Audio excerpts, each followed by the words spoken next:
이다. 예수께서 이르시되 내 양을 먹이라. 아멘. 할렐루야. 우리 한번 인사하겠습니다. 당신은 하나님의 자녀입니다. 한 번 더 인사할 때 예수님 더 사랑합니다. 할렐루야. 스티븐 콥이라는 사람이 성공하는 사람들의 7가지 습관이라는 책을 썼습니다. 거기에 나오는 이야기입니다. 사람들은 살아가면서 나에게 주어진 환경에 내가 어떻게 반응하는가, 스티븐 콥은 거기서 2가지를 이야기합니다. 환경에 내가 어떻게 반응하는가, 첫 번째로는 반사적으로 반응하는 사람이 있다, 이렇게 얘기합니다. 여러분 잘 들어보십시오. 여러분은 어떤 사람인가? 반사적으로 반응하는 사람은 어떤 사람인가? 사람들이 막 많이 타 있는 만원 버스나 지하철이나 시장이나 백화점이나 거기에서 누군가 실수로 내 발을 밟았어요. 그럴 때 아야 소리를 지르면서 아니 내 발을 왜 밟어? 이 사람이 정신이 있어 없어? 이렇게 말하는 사람을 뭐라 그래요? 반사적으로 반응한다. 그러니까 누군가 내가 닥쳐있는 환경에 바로 내가 반응하는 그런 사람은 반사적인 사람이다, 이거예요. 2번째가 주도적인 사람이 있다, 이렇게 얘기합니다. 어떤 사람이라고요? 주도적인 사람. 똑같이 발을 밟혔어. 똑같이 발을 밟혔는데 이 사람이 나를 일부러 밟은 건 아닐 것이다. 이 사람이 나를 실수로 밟았다. 그럼 실수로 밟은 이 사람이 얼마나 미안할까? 그래서 내가 선택을 하는 거예요. 내가 아이고야 아파, 이 사람이 정신이 없어 이렇게 반응하는 게 아니라 밟은 사람이 화들짝 놀랄 거 아니에요. 자기도 밟았으니까. 그래서 미안합니다. 그러면 우리는 어떻게 반응하는 거예요? 괜찮습니다. 사람은 실수할 수 있습니다. 괜찮습니다. 이렇게 반응하는 것을 주도적으로 반응하는 사람이다 라고 말합니다. 여러분은 주도적으로 반응하십니까? 반사적으로 반응하십니까? 아무튼 나 건들기만 해봐, 내가 가만히 안 있어, 이거는 뭐예요? 반사적인 거고, 사람은 그럴 수 있어, 괜찮아, 이렇게 반응하는 걸 어떻게 한다라는 거예요? 내가 내 삶을 주도해 간다, 이거죠. 여러분, 예수님의 제자들은 반사적으로 반응하고 살았을까요? 주도적으로 반응하고 살았을까요? 여러분, 성경에 보니까 예수님의 제자들은 반사적으로 반응하고 살다가 주도적으로 바뀌었어요. 반사적으로 반응했다는 걸 보여주는 게 뭐예요? 예수님이 잡혀갈 때 제자들이 나도 잡혀갈까 봐 도망갑니다. 이걸 뭐라 그래요? 반사적으로 반응했다라는 거죠. 주도적인 사람은 언제 바뀝니까? 성령 받고 난 다음에 이 사람들은 이제 나를 잡아가든 안 잡아가든 나는 나의 삶을 결정하고 하나님의 뜻대로 살겠다라고 결정하고 살아갑니다. 이게 주도적으로 바뀌는 거죠. 여러분, 우리가 예수를 믿는다라는 건 무엇일까요? 여러분이 지금까지는 세상 사람들과 다를 바 없이 반사적으로 반응하고 살았어요. 그랬죠? 그랬는데 이제는 내가 예수를 믿고 하나님의 자녀가 된다는 건 뭘 의미합니까? 나는 이제 그렇게 살지 않겠다. 나는 이제 하나님의 뜻에 순종해서 나는 내 삶을 주도적으로 끌고 살아가겠다라고 결정하는 거예요. 할렐루야. 그럴 때 우리 안에 성숙이 있고요, 우리의 신앙 공동체가 행복해지고요, 믿음의 공동체가 되는 줄 믿으시기 바랍니다. 여러분, 예수님의 제자들은 반사적으로 살았어요. 그래갖고 예수님 부인했어요. 도망갔어요. 얼마나 부끄럽습니까? 그런데 그 예수님이요 부활하셨어요. 그리고 제자들을 찾아오셨어요. 그리고 제자들한테 이렇게 말씀하십니다. 우리 갈릴리에서 보자. 제자들이 갈릴리로 왔어요. 갈릴리로 와갖고 뭘 했습니까? 갈릴리 와서 예수님 기다리고 있다가 지루했어요. 지루하니까 제자들이, 베드로가 얘기합니다. 우리 고기 잡으러 가자, 이렇게 얘기하는 거예요. 여러분, 사람은 다 옛날로 돌아가고 싶어요. 근데 여러분 기억하셔야 될 게 있습니다. 우리는 옛날로 돌아갈 수 없는 사람입니다. 옆에 있는 분들한테 이렇게 얘기하십시오. 우리는 옛날로 돌아갈 수 없습니다. 여러분, 옛날로 돌아가면 실패하는 거예요. 여러분, 이상하죠? 시간이 갈수록 세상 사람들을 만나는 게 그렇게 싫어져요.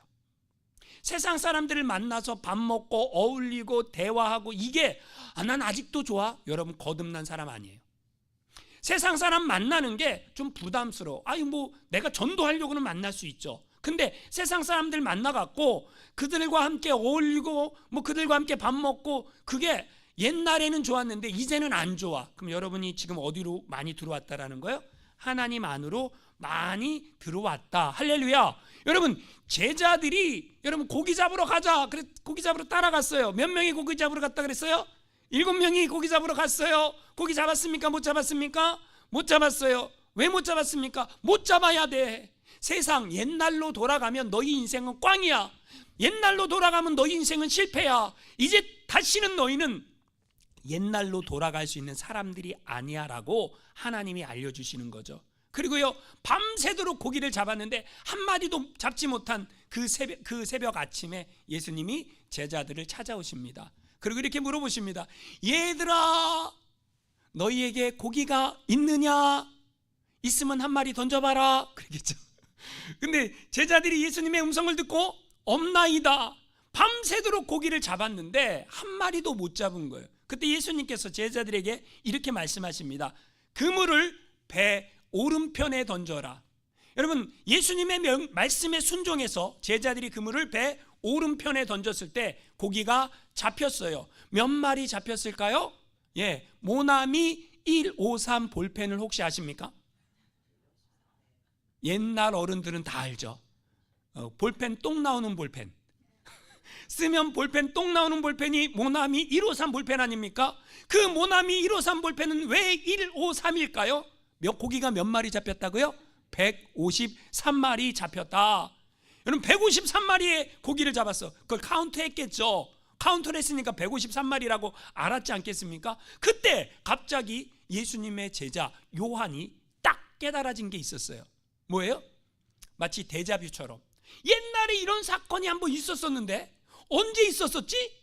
가만히 생각해 보니까 베드로가 예수님을 처음 만난 날 깊은 데로 가서 그물을 던져라 그랬더니 그물이 찢어질 만큼 많은 고기를 잡았던 그 사건이 딱 깨달아지면서 요한이 한마디 던집니다. 주님이시다. 그 얘기를 듣고 베드로가 주님, 예수님, 그리고 옷을 두르고 바다로 뛰어내립니다. 왜 베드로는 바다로 뛰어내렸을까요? 예수님께 죄송한 마음, 예수님을 사랑하는 마음, 복잡한 마음들이 베드로 안에 있었을 거야. 그런데 여러분, 베드로는 뭐예요? 다혈질, 행동파. 그냥 사람이요, 들으면 바로 행동하는 사람 있잖아요. 그죠? 그래갖고 그냥 들으면 생각해 볼 겨를이 없어. 몸으로 반응하는 사람이 누구예요? 베드로라는 거죠. 베드로는 물로 뛰어내려서 예수님께 갑니다. 여러분, 예수님이요, 제자들을 그 아침에 제자들을 위해서 무엇을 하고 있었을까요? 제자들이 딱 배에서 내려보니까 물고기는 153마리를 잡았지만 예수님이요, 숯불을 이렇게 딱 펴갖고 숯불을 펴놓고 기다리고 있는 거예요. 예수님이 숯불을 켜놓고 기다리고 있는데 그 7명의 제자들, 뭐 다른 제자들이 있었는지 없었는지 몰라요. 아무튼 7명의 이 제자들이요, 거기에 딱 왔는데 그 숯불을 보자 갑자기 가슴이 쿵쾅쿵쾅쿵쾅쿵쾅쿵쾅 뛰는 제자가 있었습니다. 누구였을까요? 베드로였습니다. 어떻게 알아요? 요한복음 18장 18절 말씀 우리 같이 한번 읽어보겠습니다. 시작. 그때가 추운 고로 종과 하속들이 숯불을 피우고 서서 쬐니 베드로도 함께 서서 쬐더라. 여러분, 이 장면이 무슨 장면인 줄 아십니까? 예수님이 가야바 그 집에 대제사장의 집에 잡혀갔어요. 거기서 신문 받고 있는데 베드로가 따라왔다가 바깥에서 뭐 하고 있어요? 숯불을 쬐고 있었어요. 그 숯불을 쬐 때 사람들이 베드로한테 물어봤어요. 너 예수님 제자 아니야? 그럼 베드로가 뭐라 그랬어요? 난 아니야. 몇 번 부인했어요? 3번 부인하자 누가 울었어요? 닭이 울었습니다. 그때 닭이 울 때에 베드로가 딱 생각이 나는데 거기 안에 계신 예수님과 베드로의 눈이 딱 마주치는 순간이 있었어요. 성경은 그것을 얘기합니다. 그 눈이 마주치자 베드로가 양심의 찔림을 받아서 밖에 나가서 통곡을 하고 울었다라는 얘기가 성경에 기록되어 있습니다. 근데 그 숯불만 보면 트라우마죠. 내가 거기에서 누구를 부인했어요? 예수님을 부인했는데 그 예수님이 뭐 하고 계신 거예요? 네, 숯불을 피우고 있었습니다. 그럼 숯불만 피웠을까요? 아니요. 예수님이 숯불을 피우고 뭘 굽고 있었어요? 생선과 떡을 굽고 있었어요. 여러분, 생선을 기름에 튀겨도 맛있습니다. 쪄 먹어도 맛있습니다. 최고로 맛있게 먹는 방법은 뭘까요? 숯불에 석쇠, 한국 사람들은 석쇠, 그래서 석쇠에다가 이렇게 해갖고 숯불에 싹싹싹 굽는 거죠. 예, 그래서 남대문 시장 뒷골목에 가면 석쇠구이 고등어, 여러분 그래서 연탄을 피워놓고 석쇠구이 고등어 냄새만 막 맡아도 냄새만 맡아도 여러분 그 전어 굽는 냄새는 집 나가면 며느리도 되들어오게 한다 그런 말이 있잖아요. 그 왜 그랬습니까? 예수님이 지금 제자들이요 배고파요. 배 안 고파요? 배고파요? 배고프죠. 왜요? 밤새도록 고기를 잡았어. 한 마리도 못 잡았어요. 그런데 예수님이 그 제자들을 위해서 지금 뭐 하고 있는 거예요? 아침상 차려놓고 있는 거죠. 여러분 아침상 차려놓고 여러분 지금 제자들 뭐 하기를 원하시는 거예요? 위로하기를 원하시는. 그래서 여러분 오늘 요한복음 21장 12절에 이렇게 말하고 있어요. 한번 같이 읽어보겠습니다. 시작. 예수께서 이르시되 와서 조반을 먹으라 하시니 제자들이 주님이신 줄 아는 고로 당신이 누구냐 감히 묻는 자가 없더라. 지금 예수님 제자들이 배고플 줄 알았어요? 몰랐어요? 알았어요. 그러니까 예수님이 지금 손수 뭘 차린 거예요? 아침상을 차렸어요. 왜 차렸습니까? 제자들이 배고프니까 먹이려고. 제자들은 배가 무척 고팠습니다. 저도 어저께 우리가 고추밭을 남성교회가 새로 만드는데 오랜만에 삽질을 했어요. 오랜만에 삽질을 하고 뭐 2시간밖에 일을 안 했는데 우리 다 같이 가갖고 월남국수를 한 그릇씩 먹는데 일하신 분들이 이구동성하는 얘기가 너무 맛있다는 거예요. 왜 맛있었을까요? 에이 공짜니까. 공짜니까 맛있지 무슨. 너무 맛있는 거예요. 다 맛있게 저도 먹는데 너무 맛있게. 시장이 반찬이다 그 말이 딱 맞죠. 지금 제자들은 배가 고파 너무 배가 고파서 그러고 있는데 예수님이 이 생선을 다 고갖고 떡을 딱 고갖고 제자들을 먹이려고 와서 아침 먹어 그런 얘기예요. 여기서 아침 먹어 이럴 때 예수님이 어떻게 말씀하셨을 것 같아요? 야 와서 아침밥 먹어 이랬을 것 같아요? 얘들아 와서 아침밥 먹어라 이렇게 얘기했을 것 같아요? 전자일까요? 후자일까요? 후자죠. 예수님이 제자들에게 아침밥 먹으라 라고 따뜻하게 맞아주시는 거예요. 왜 그럴까요? 지금 제자들의 마음이 어떨까요? 여러분 제자들의 마음이 지금 마음 상태가 어떨까요? 제자들의 마음은요 무너졌어요. 여러분 마음이 무너진 사람을 야단하는 거는 미련한 거예요. 제자들의 마음은요 나는 실패했어. 나는 실수했어. 나는 무너졌어. 내가 예수님을 배신했잖아. 내가 예수님을 버리고 도망갔잖아. 모른다 그랬잖아. 그런 마음이에요. 여러분 여기에도 예수님이 와갖고요 제자들을 책망하고 야단하고 하지 않으세요. 예수님 뭐 하고 싶은 거예요? 제자들을 위로해주고 싶은 거예요. 우리 하나님은요 우리가 실수했어요. 우리가 넘어졌어요. 우리가 앉아있어요. 우리가 좌절해요. 그럴 때 야단하지 않으세요. 우리 하나님은 우리를 뭐 하고 싶어요? 위로해주고 싶은 거예요. 여러분 구약 성경에 보면 엘리야라는 선지자가 나와요. 갈멜산에서 바알과 아세라 선지자와 싸우고 이겼어요. 근데 아합의 부인 이세벨이 엘리야를 죽이겠다 그러니까 엘리야가 도망갑니다. 도망가 갖고 로뎀나무 아래에서 하나님 앞에 하나님 이제 조카오니 나를 데려가 주세요 라고 하나님께 고백합니다. 그때 하나님께서 엘리야를 그래 너 사명 다 했으니까 올라와 이렇게 말하지 않고요 위로하십니다. 근데 뭘로 위로하십니까? 야 그게 재밌어요. 너무 재밌습니다. 성경에 보니까 열왕기상 19장 5절 6절 말씀 우리 같이 한번 읽어보겠습니다. 시작.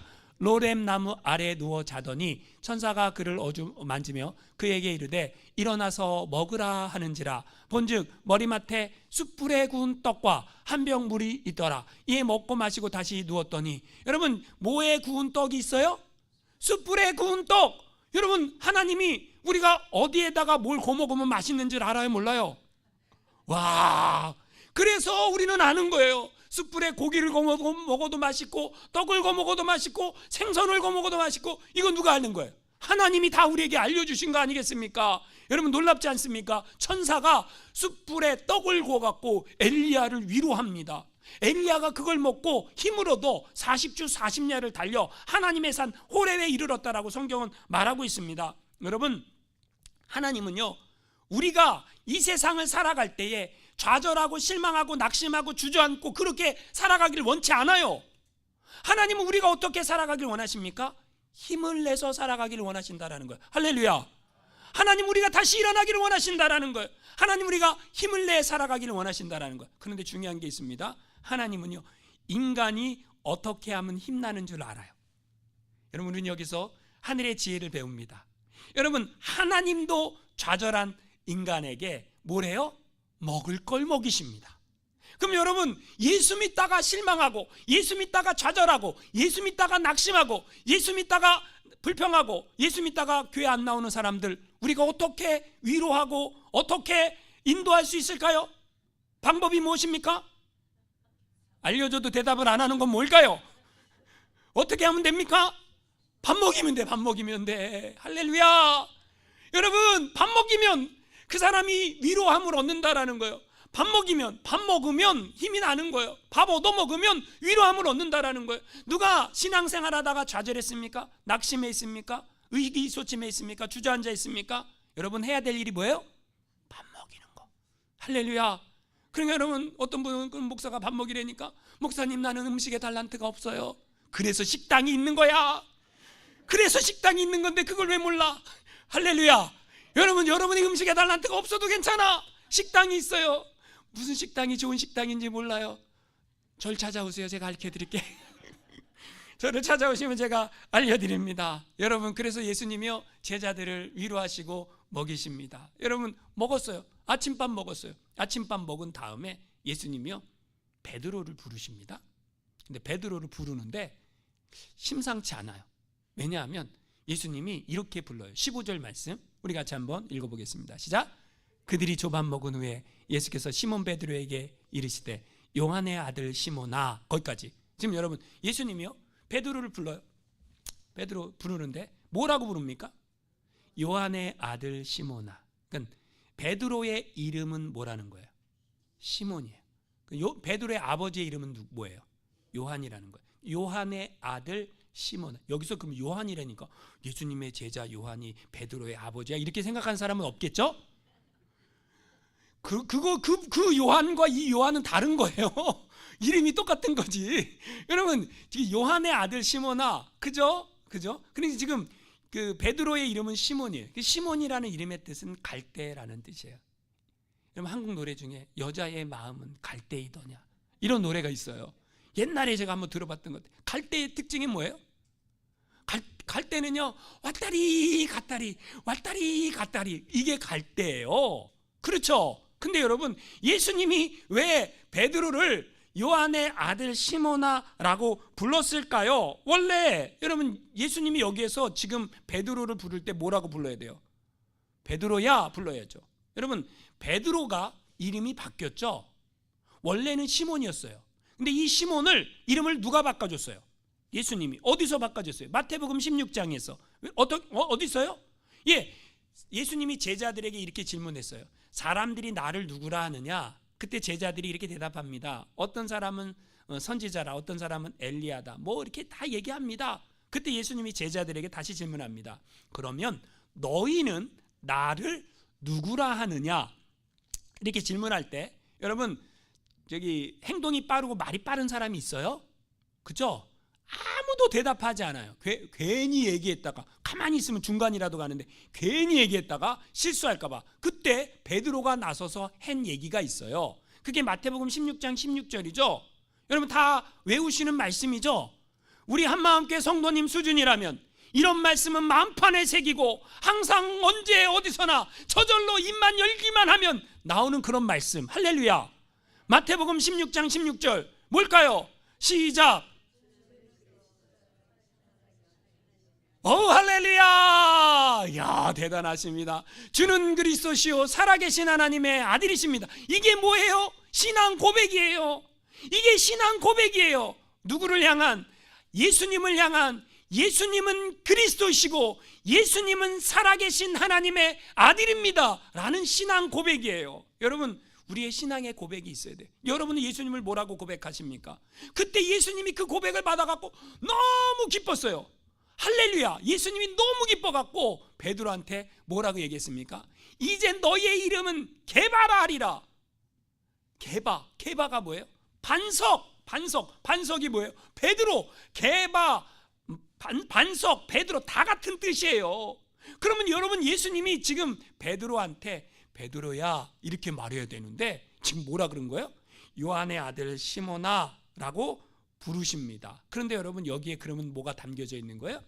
어떤 의미가 담겨져 있다라는 거죠. 근데 여러분, 예수님이 그 의미가 담겨져 있지만 그 실수를, 그 잘못을 추궁하지는 않으세요. 여러분, 지금 예수님은 그 베드로의 실수와 허물과 잘못을 다 알고 있지만 뭐 하고 싶은 거예요? 추궁하고, 너 이놈의 새끼, 너 네가 그러고도 내 제자야? 네가 그러고도 수제자야? 이런 말씀 한마디도 안 해요. 그냥 요한의 아들 시몬아라고만 말씀하신다라는 거죠. 여러분, 사랑이 뭘까요? 사랑은요, 허물을 덮어주는 거예요. 허물을 가려주는 거예요. 우리는 뭐 하고 싶어요? 상대방의 허물을 자꾸 들춰내고 싶어. 상대방의 그 아픔을 꼭 꼬집어갖고, 이렇게 꼬집어갖고 비틀어. 못된 사람이죠. 꼬집는 사람이 있고요, 꼬집은 걸 비틀면 더 아프죠. 우리는 그러고 싶은 우리 마음 안에 그런 게 있잖아요. 근데 여러분, 사랑은 뭐라고요? 사랑은 꼬집는 게 아니에요. 비트는 게 아니에요. 사랑은 뭐예요? 허물을 가려주는 거예요. 허물을 덮어주는 거예요. 여러분, 시오노 나나미가 로마인 이야기라는 책을 썼습니다. 거기에서 말하는 얘기예요. 로마의 강점들이 여러 가지가 있었는데 그 중에 최대의 강점이 뭐냐? 그리스와 로마는 달랐다라는 거예요. 뭐가 달랐냐? 그리스의 장수가 전쟁에서 패전했다. 그러면 그리스는요, 일벌백계의 원칙이 있었다라는 거예요. 일벌백계. 그래서 장수가 패전했어? 그럼 네 목을 내놔. 네가 벌 받아. 이렇게 했다라는 거예요. 근데 로마는 아니었다라는 거예요. 로마는 어떻게 했는가? 로마는 전쟁에서 패한 장수를요, 그냥 내버려 뒀다라는 거예요. 왜 내버려 뒀을까? 로마인에게 가장 큰 수치가 뭐냐면, 로마인에게 가장 중요한 것은 명예인데, 그 명예, 내가 전쟁에서 패했다. 그러면 그 명예가 땅에 떨어진 거예요. 그러면 그 사람은 이미 죽은 거래요. 그 마음은 이미 죽은 거래요. 마음이 죽어 있는 사람한테 너가 그 책임지고 죽어 라고 하는 거는 너무 잔인한 거죠. 그냥 가만히 내버려 둬도 이미 마음이 무너지고 이미 죽어버린 그 사람한테 다시 한번 기회를 준다라는 거예요. 그러면요, 이 장수가 한번 패했던 장수가 다시 힘을 내갖고 다시는 패전하지 않는 그런 용맹한 장수로 변화되고 거듭난다라는 거죠. 여러분, 지금 사람들이 내가 뭘 잘못했는지, 내가 어떤 실수를 했는지 알아요, 몰라요? 모르면 사람도 아니에요. 아니까 사람입니다. 그렇죠? 그런 사람들에게 너 그거 잘못했어, 너 그렇게 꼬집어 갖고 말할 필요가 없다라는 거예요. 사랑은 무엇입니까?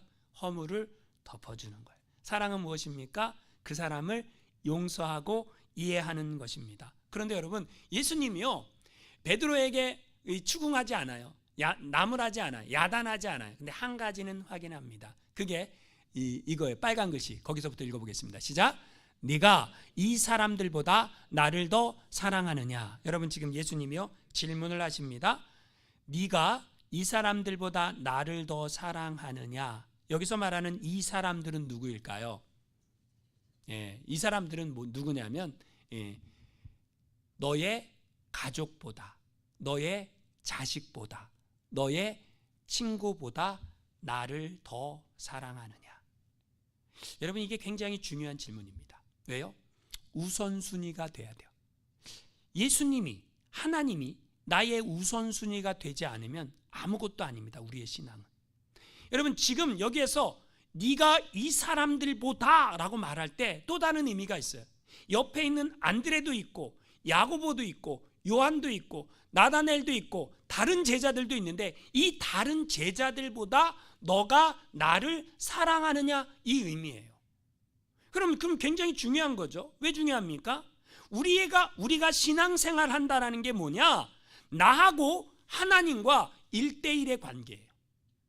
내가 하나님을 사랑하고 하나님이 나를 사랑하는데, 내가 하나님을 사랑하는 것은 그 어떤 것보다 사랑합니다 라는 고백이 돼야 된다라는 거예요.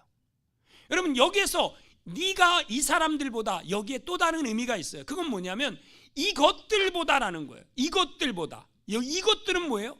너가 사랑하는 그 배, 그 그물, 그 낚싯대, 그 다음에 이 환경, 갈릴리 바닷가 이 환경, 이 호숫가, 다시 말해서 세상적인 그 모든 것들, 그것들보다 나를 더 사랑하느냐라고 물으시는 거예요. 여러분, 신앙이라는 게 뭐냐? 내가 하나님을 사랑하고 하나님이 나를 사랑하는 거예요. 여러분, 지금 예수님이 왜 베드로에게 이 질문을 하십니까? 베드로가 실패한 원인이, 베드로가 실수한 원인이, 베드로가 넘어진 원인이 뭐예요? 더 사랑하지 않았다라는 거죠. 여러분, 우리가 좀 이 질문에 대해서 좀 이상하게 생각해 봐야 됩니다. 왜요? 베드로가 어떤 사람입니까? 주님은 다 알고 있어요.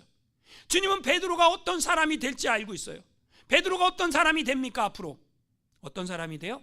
베드로가요, 성령 받고요, 회개하라 외치고요, 설교 한번 하니까 3,000명이 회개하고 예수 믿어요. 베드로가 설교 한번 더 하니까 5,000명이 회개하고 예수 믿어요. 이건 남자만이에요. 남자만. 그러면 3,000명, 5,000명 더하면 몇 명이에요? 8,000명. 여기 여자와 아이들까지 다 합하면 곱하기 4나 곱하기 5를 해야 돼요. 8, 4, 32, 8, 5, 40. 그러면 몇 명이에요? 3만 명에서 4만 명이 예루살렘 교회 성도들이에요. 여러분, 거기에 수장이 누굽니까? 베드로예요. 그럼 베드로에게 너 3만 명, 4만 명 목회할 수 있는 힘 있어? 능력 있어? 그 준비됐어? 이런 말씀 한마디도 안 했어요. 뭘 물어보시는 거예요? 여러분, 목양을 한다라는 게 무엇입니까? 목양을 한다. 저도 목회자로서 목양을 한다. 목회자에게 가장 우선순위가 되는 게 있어요. 그게 무엇인 줄 아십니까? 예수님을 사랑하는가, 그거예요. 목사가 내가 예수님 사랑하지 않으면서 여러분한테 예수님 사랑하십시오 라고 말하면요, 그거 코미디 아닙니까? 위선이죠. 가식이죠. 거짓이죠. 제가 헌금도 안 하고 제가 섬기지도 않으면서 여러분한테 여러분 헌금 안 하면 하나님한테 혼납니다, 이런 설교한다고 생각해 보세요. 그러면 이거 가짜 아닙니까? 목회자가 여러분 목양함에 있어서, 성직의 길을 감에 있어서 제일 중요한 게 뭐예요? 성도를 사랑해야죠, 목사님. 아니요, 그거보다 더 중요한 게 있어요. 그게 뭐예요? 하나님 사랑하는 거예요. 예수님 사랑하는 거예요. 예수님 사랑하는 걸 놓치면 끝이에요. 내가 예수님을 사랑하는 걸 놓치면 아무것도 아니에요. 그러나 내가 예수님 사랑하면요, 하나님 뭐 하시는 거예요? 영광 받으시는 거예요. 여러분이 예수님 사랑하는 거 놓치면 주변의 환경 봐요. 여러분이 예수님 사랑하는 거 놓치면 사람들 봐요. 그래서 교회가 이렇네 저렇네, 이 사람이 어떻네 저쩌네, 엉뚱한 거, 반찬이 맛있네 없네, 뭐 엉뚱한 거, 그런데 우리가 에너지를 쏟아요. 그런데 여러분, 우리 예수님께서 우리에게 원하시는 건 뭐예요? 다른 게 아니에요. 뭐예요? 너 나 사랑해, 이걸 원하신다라는 거죠. 세계적인 지휘자 정명훈 씨가 이런 얘기를 했습니다. 피아니스트가 되려고 하는 사람들 있지 않습니까? 세계적인 피아니스트가 되려고 하는 사람 80%는 노력이래요. 근데 여러분, 진짜 최고의 피아니스트가 되려고 하면 방법이 있는데, 그게 뭐냐? 피아노를 사랑하는 거래요.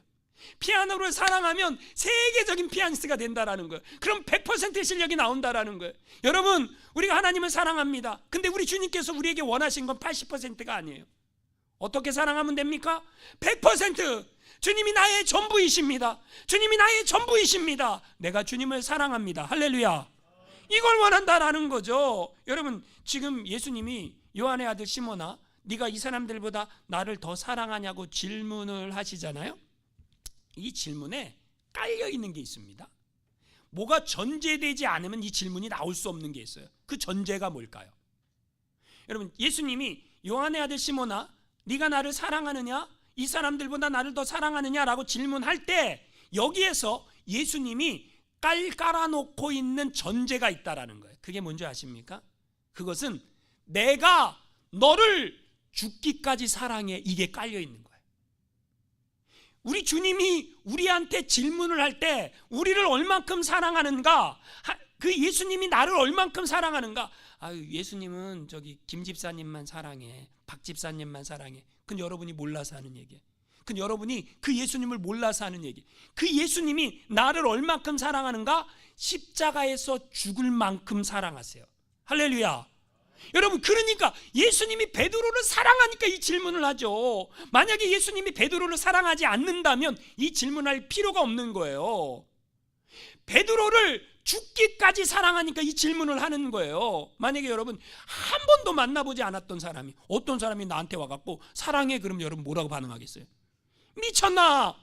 이렇게 반응하지 않겠습니까? 미치지 않고서야 그런 말을 할 수가 없는 거예요. 여러분, 베드로하고 예수님과의 관계는 어떤 관계라는 거예요?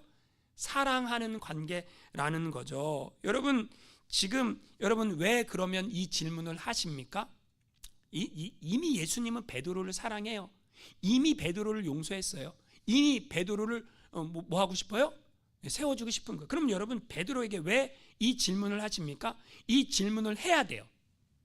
왜 해야 됩니까? 베드로가 이 질문을 받으면 회복할 수 있거든요. 회복할 수 있거든요. 예수님이 베드로한테 이 질문을 하니까 베드로가 뭐라고 대답을 합니까? 이렇게 대답을 합니다. 이르되, 거기서부터 읽어보겠습니다. 시작. 이르되 주님 그러하나이다. 내가 주님을 사랑하는 줄 주님께서 아시나이다. 이르시되 내 어린 양을 먹이라 하시고. 여러분, 베드로가 지금 마음이 어땠어요? 막 흔들렸어요. 정리가 안 됐어요. 베드로가 예수님 잡혀갈 때 도망갔어요. 따라갔다가 숯불 앞에서 너 예수 따라다니는 제자 아니야? 라고 말했을 때 나 아니야 라고 3번 부인했어요. 부활하신 예수님을 믿지 못했어요. 갈릴리로 왔는데 고기 잡으러 갔어요. 베드로의 마음은 지금 어떤 마음이에요? 혼란이에요. 혼란. 정리가 안 돼 있는 혼란. 그런데 여러분, 예수님이 베드로에게 이 질문을 던지니까 베드로가 자기 입술로 내가 주님을 사랑합니다 라고 고백을 하게 됐어요. 그럼 여러분, 이게 뭘 의미합니까? 베드로의 속마음 안에 있는 걸 예수님이 끄집어내는 거죠. 우리 속마음 안에 있는 거를 주님이 끄집어내는 거예요. 여러분이 여러분의 입술로 내가 주님을 사랑합니다 라고 고백하는 게 얼마나 중요한지 몰라요. 베드로에게 예수님이 한 번만 질문한 게 아니에요. 16절 말씀 읽어보겠습니다. 16절 시작. 또 두 번째 이르시되 요한의 아들 시몬아 내가 나를 사랑하느냐 하시니 이르되 주님 그러하나이다. 내가 주님을 사랑하는 줄 주님께서 아시나이다. 이르시되 내 양을 치라 하시고. 17절 읽어보겠습니다. 시작. 세 번째 이르시되 요한의 아들 시몬아 내가 나를 사랑하느냐 하시니 주께서 세 번째 내가 나를 사랑하느냐 하심으로 베드로가 근심하여 이르되 주님 모든 것을 아시오매 내가 주님을 사랑하는 줄을 주님께서 아시나이다. 예수께서 이르시되 내 양을 먹이라. 여러분, 예수님이 몇 번 질문하세요? 3번이나 네가 나를 사랑하느냐? 베드로가 뭐라고 대답했어요? 내가 주님을 사랑합니다. 내가 주님을 사랑하는 줄 주께서 아시나이다. 주께서 모든 것을 아시오매 내가 주님을 사랑하는 줄 주께서 아시나이다. 3번 대답했어요. 왜 예수님은 3번이나 질문했을까요? 쌤 퉁쳐주려고. 3번 모른다고 부인했잖아요. 베드로가 3번 모른다고 부인했으니까 예수님이 3번 질문해갖고 뭐 했어요?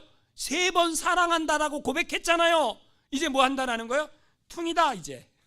여러분, 그럼 베드로가 이제 주님을 사랑하기 때문에 그가 뭐 할 수 있어요? 힘을 낼 수 있다라는 거죠.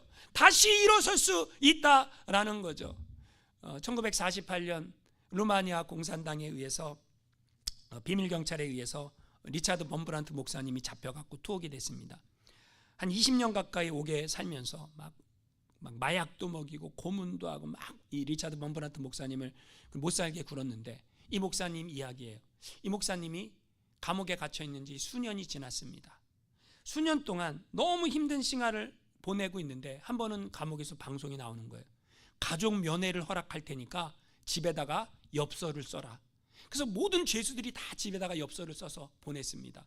이 목사님도 반신반의하면서 내 엽서가 도착할까 도착하지 않을까, 내 가족은 올까 안 올까. 마침 그날이 딱 됐습니다. 제일 좋은 옷으로 갈아입고 가족들을 만날 기대에 부풀어서 기다리고 있습니다. 다른 죄수들이 이름이 호명되면서 다 가족들을 만나러 나갑니다. 다 나가는 거예요. 다 나갔는데 이 리차드 범브란트 목사님은 부르지 않는 거예요. 아무도 부르지 않습니다. 다 나가고 난 다음에 방송이 나옵니다. 감옥 안에 뭐라고 방송이 나오냐면 아무도 너를 찾지 않는다. 아무도 너를 사랑하지 않는다. 그 얘기를 듣는데 자신도 모르게 눈물이 주르르 흐르는 거예요. 눈물이 흐르면서 통곡이 나오는 거예요. 몇 년 동안 아내도 자식도 보지 못했는데 어쩌면 이날은 볼 수 있을지 모른다라는 작은 희망을 가지고 있었는데, 다른 사람들은 다 만나러 갔는데 나는 못 만나는구나. 괴로워하고 있는데, 그 다음 날이 되니까 다른 가족들을 만난 죄수들이 감옥으로 다시 돌아옵니다. 그리고 말합니다. 아내를 만났네, 자식을 만났네, 가족들을 만난 이야기를 합니다. 그리고 예수 믿는 이 범브란트 목사님을 향해서, 야, 너는 그 예수를 믿으면서 왜 가족도 못 만나고, 비웃습니다. 다른 죄수들이 다 들어오고 나니까 방송이 또 나옵니다. 이렇게 방송이 나옵니다. 하나님은 죽었다, 하나님은 안 계신다 라는 방송이 나옵니다. 그 이야기를 듣는데 얼마나 무너졌는지, 얼마나 신앙이 바닥을 쳤는지 그 말이 믿어지더래요. 하나님이 죽었구나, 하나님이 안 계시구나. 그래갖고 너무너무 괴로워하고 통곡하고 있는 그때에 갑자기 마음속에 한 줄기 딱 말씀이 떠오르더래요. 그 말씀이 뭐냐? 마지막 배교의 때가 되면 이런 일들이 일어날 것이다 라는, 그 하나님 마지막 배교의 때가 이를 것이다 라는 그 하나님의 말씀이 생각나면서, 예수님의 무덤 곁에 찾아갔던 여인들, 예수님의 무덤을 보면서 얼마나 통곡했을까, 얼마나 좌절했을까, 얼마나 낙심했을까. 그 여인들의 마음이 내 마음이 아니었을까. 그러면서 그 혼란스러운 그 자기의 마음을 하나님 앞에 올려드립니다. 하나님, 내 마음이 이렇습니다. 하나님, 내가 하나님이 믿어지지가 않습니다. 하나님, 이 상황이 원망스럽습니다. 하나님, 하나님께서 나를 붙잡아 주시지 않으면 나는 넘어집니다. 나는 쓰러집니다. 하나님, 나에게 은혜 주십시오. 어떻게 됐을까요? 나중에 시간이 지나고 결국 목사님은 감옥에서 풀려납니다. 그리고 루마니아에 다시 기독교 부흥의 때가 오게 됩니다. 여러분, 우리 하나님은요, 우리를 일으켜 세우기를 원합니다. 그런데 사단은요, 우리를 공격합니다. 네가 그렇게 실수하고 네가 하나님의 자녀라고, 네가 그렇게 끔찍한 죄를 짓고 네가 사역자라고, 네가 너 자신도 지키지 못하는 네가 어떻게 하나님의 교회를 섬겨? 그래놓고 하나님의 은혜를 갈망해? 이거 다 마귀가 주는 소리예요. 여러분, 마귀는요, 우리가 잘한 거 100가지 1000가지 10,000가지 안 봐요. 우리가 잘못한 거 한 가지만 계속해서 꼬집어 공격합니다. 근데 우리 하나님은요, 우리가 100가지 1000가지 10,000가지 실수하고 잘못한 거 그거 안 봐요. 딱 한 가지만 봐요. 우리가 잘한 거, 내가 주님을 사랑합니다 라고 고백하는 그 한 가지, 그 신앙의 고백, 그 믿음, 우리 하나님, 우리 예수님은 그걸 보고 있는 거예요. 베드로가 실수했어요, 잘못했어요, 허물이 있어요, 넘어졌어요. 그런데 우리 예수님은요, 베드로가 잘못한 거 하나도 기억하지 않아요. 딱 한 가지만 기억해요. 뭘 기억합니까? 네가 나 사랑하잖아, 네가 나 사랑하잖아, 네가 나 사랑하니까 그 사랑의 고백을 내가 듣기를 원해. 할렐루야. 여러분, 우리 주님이 오늘 우리에게 질문하십니다. 네가 나를 사랑하느냐? 여러분, 우리도 실수했어요, 우리도 잘못했어요, 우리도 넘어져요, 우리도 인간이에요. 괜찮아요. 주님, 내가 주님을 사랑합니다, 이 고백하며 하나님 앞에 우리의 믿음을 바로 세우는 저 여러분 되시기를 주님의 이름으로 축원합니다. 우리 함께 찬양합니다.